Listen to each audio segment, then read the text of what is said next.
Buenas tardes, nosotros somos el grupo número 3 y le estaremos hablando sobre los trastornos relacionados con traumas y factores del estrés.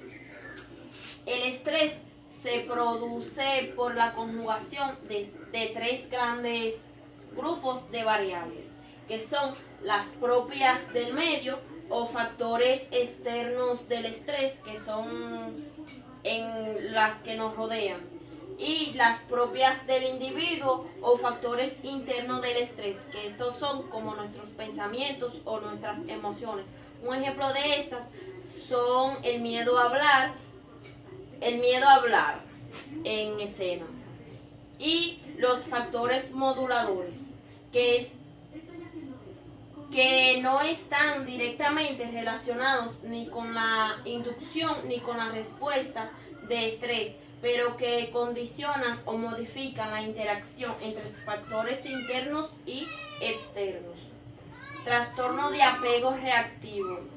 Es una reacción adversa a la negligencia del cambio de diferentes cuidadores. Esta se caracteriza por un patrón notablemente alterado de conductos de apego del niño hacia sus cuidadores. En caso de malestar, no busca consuelo de sus cuidadores ni se dejan consolar por ellos cuando estos son atendidos. Las necesidades psíquicas que están ceñidas al deseo de satisfacción de impulsos vitales, es decir, el afecto que garantiza al bebé que será alimentado, protegido y cuidado, adquiere numerosas formas. Estos amores o afectos o necesidades psíquicas básicas del niño se pueden resumir en ser sostenidos en los brazos, ser besado, ser acariciado, ser hablado, ser soportado y ser limitado. El trastorno de apego reactivo a menudo ocurre con retrasos en el desarrollo, especialmente retrasos en la cognición, el lenguaje, el área psicomotriz, psicosocial e incluso desnutrición y fallas de crecimiento, siendo esta últimamente una manifestación más del abandono grave de sus cuidadores en cuanto a la alimentación o consecuencia directa. Los trastornos de apego reactivo se caracterizan clínicamente desde que el niño nace, pero se pueden ser diagnosticadas de 9 meses a 5 años.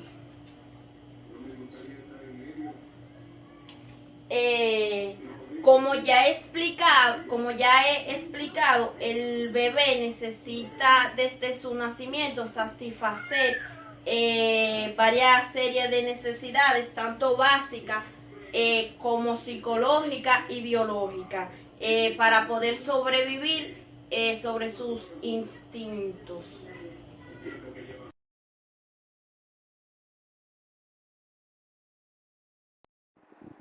Soy Norma Altagracia Marte, soy del grupo número 3 que estamos exponiendo sobre trastorno relacionado con traumas y factores del estrés. Yo le estaré hablando de trastorno de relación social desinhibida.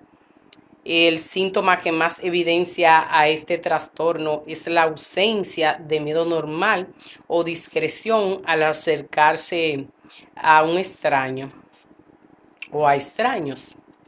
El niño no muestra las reticencias normales a su edad a ser cogido o hablado por un adulto extraño.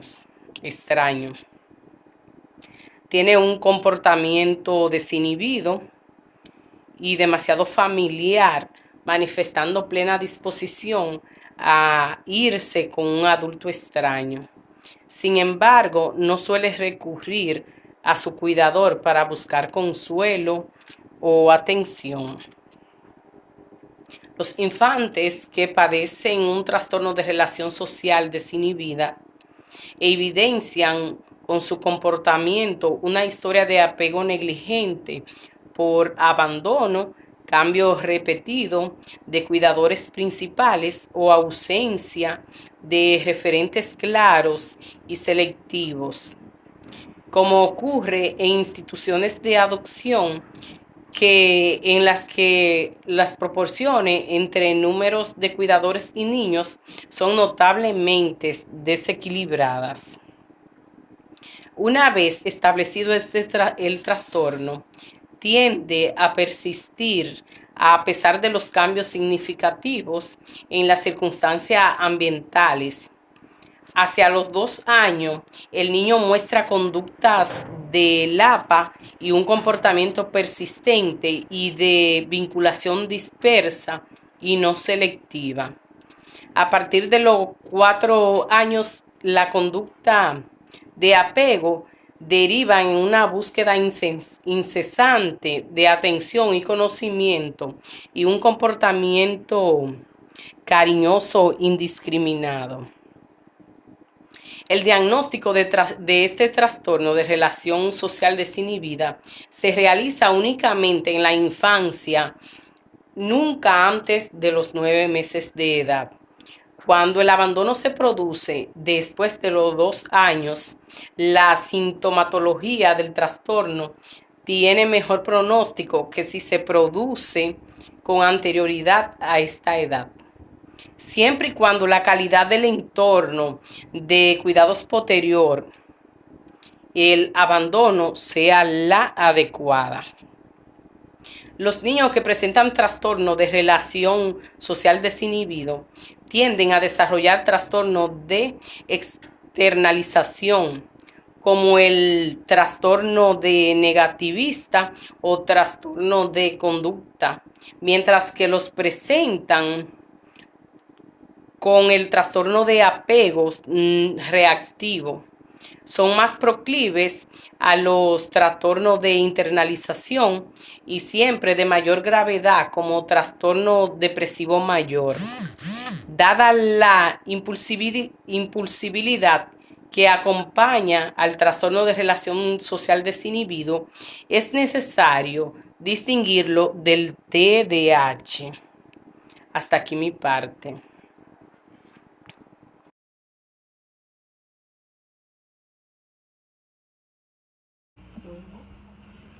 Muy buenas tardes, mi nombre es Ana Carolina Cruz.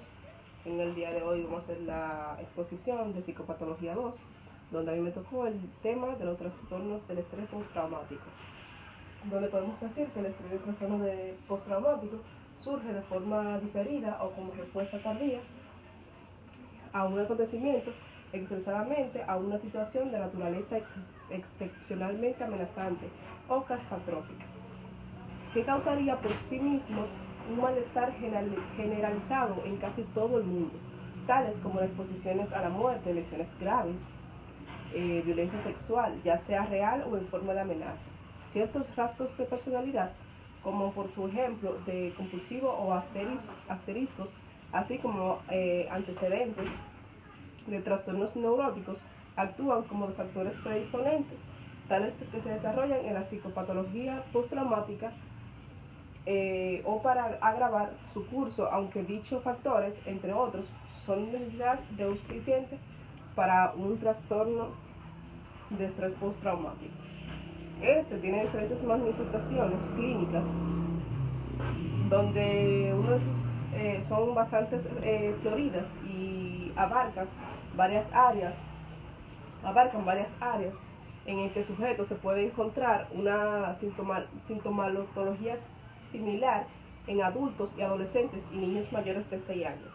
Cuando la edad de afectado es inferior a 6 años, se observan ciertos cambios en su expresión sintomática.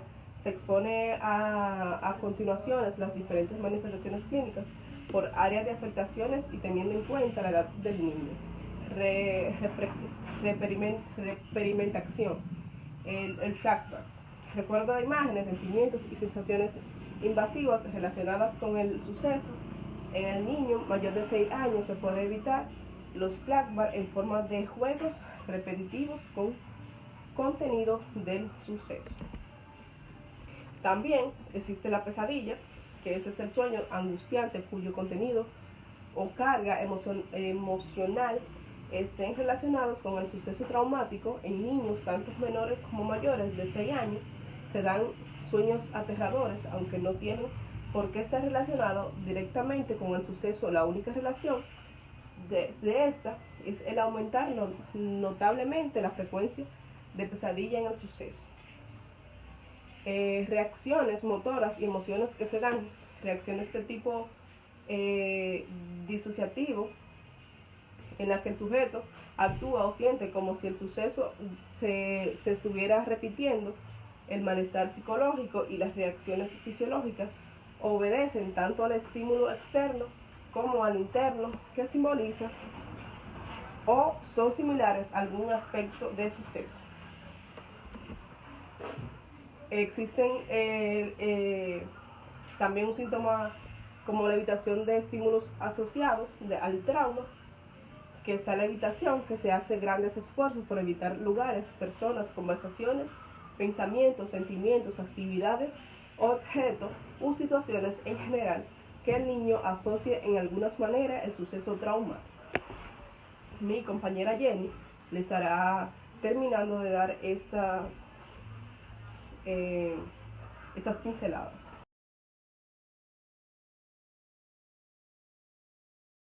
Mi nombre es Jenny Marte y les estaré hablando sobre el trastorno por estrés agudo. Este trastorno se caracteriza por la aparición de un conjunto de síntomas de ansiedad que tiene lugar después de una exposición de un acontecimiento altamente traumático. Esta alteración dura más de 2 días hasta máximo de 4 semanas y aparece en el primer mes desde que se presente el evento traumático. Si durase más o un mes, el diagnóstico sería un trastorno de estrés postraumático. El bloqueo se puede dar un bloqueo emocional o incapacidad para sentir emociones relacionadas con la intimidad, la ternura o el interés sexual, llegando incluso al aislamiento social. Al igual que las alteraciones, de igual modo que se repiten, el pensamiento intrusivo, desagradable, se puede dar una incapacidad para recordar aspectos importantes del suceso. La alerta y la reactividad asociada al suceso son la disomnia, la irritabilidad, el ataque de furia injustificada, la hipervigilancia y la respuesta exagerada de sobresalto. Frecuentemente las alteraciones causan problemas en la relación con la familia, los amigos, los compañeros de clase. La sintomatología debe al menos durar un mes para que se pueda realizar el diagnóstico de TEPT. Cuando se dan los síntomas disociativos, se pueden encontrar el cuadro de despersonalización y desrealización. Muchas gracias. La dejo a mi compañera Nilda, que le estará continuando el tema de lo que es el trastorno por estrés agudo y sus diversos temas.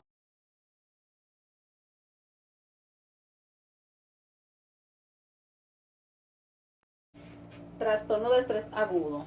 Se trata de un trastorno grave y de corta duración. Aparece como respuesta de estrés físico o psicológico, consecuente a la vivencia real o de amenaza de un suceso devastador para la mayoría de las personas, como haber estado expuesto a su propia muerte o de personas cercanas, en el lugar y en el momento en que ocurre, así como las lesiones de notable gravedad o violencia de cualquier índole. Además del carácter de gravedad del suceso acontecido en el perfil psicológico del individuo, vulnerabilidad y capacidad de adaptación es determinante en una aparición y gravedad de las reacciones de estrés agudo. Y sobre todo, para que el estrés agudo derive de un cuadro de estrés postraumático. Los síntomas son muy variables, pero lo más característico es que en un periodo inicial se dé un estado de embotamiento o reducción del campo de conciencia, un estrechamiento de la atención, desorientación y incapacidad para asimilar cualquier tipo de información. Al estado inicial puede sucederle un estado disociativo como mecanismo de defensa, o bien excesiva agitación e hiperactividad. Se puede también observar el cuadro vegetativo típico de un ataque de pánico e incluye taquicardia, sudoración y rubor. La sintomatología reactiva del estrés suele aparecer al cabo de varios minutos en la ocurrencia del acontecimiento estresante y repetir al cabo de 2 o 3 días. Puede existir amnesia total o parcial del episodio durante el periodo en que se manifiestan los síntomas. Como se puede observar en las manifestaciones clínicas del trastorno de estrés agudo, son similares a la TPET. En las diferencias es el periodo de la latencia entre la ocurrencia del susto. Entre la ocurrencia del susto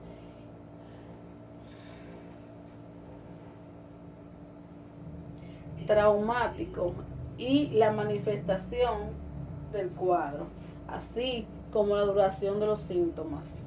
Mientras que en el TEPT la duración de las alteraciones ha de superar el mes, este contempla con su aparición e incluso transcurridos 6 meses desde el suceso estresante. El trastorno de estrés agudo implica una duración de manifestación sintomatológica de no más de un mes, además de la relativa inmediatez en su aparición tras el evento traumático. No obstante, el perfil psicológico del niño o adolescente es lo que mayormente determina la aparición del TPT. Sobre los sucesos de trastorno de estrés agudo, ya que mientras el trastorno de estrés son similares en ambos trastornos. La ocurrencia del estrés agudo ocurre con más frecuencia en población sin antecedentes psiquiátricos que el trastorno PTEPT.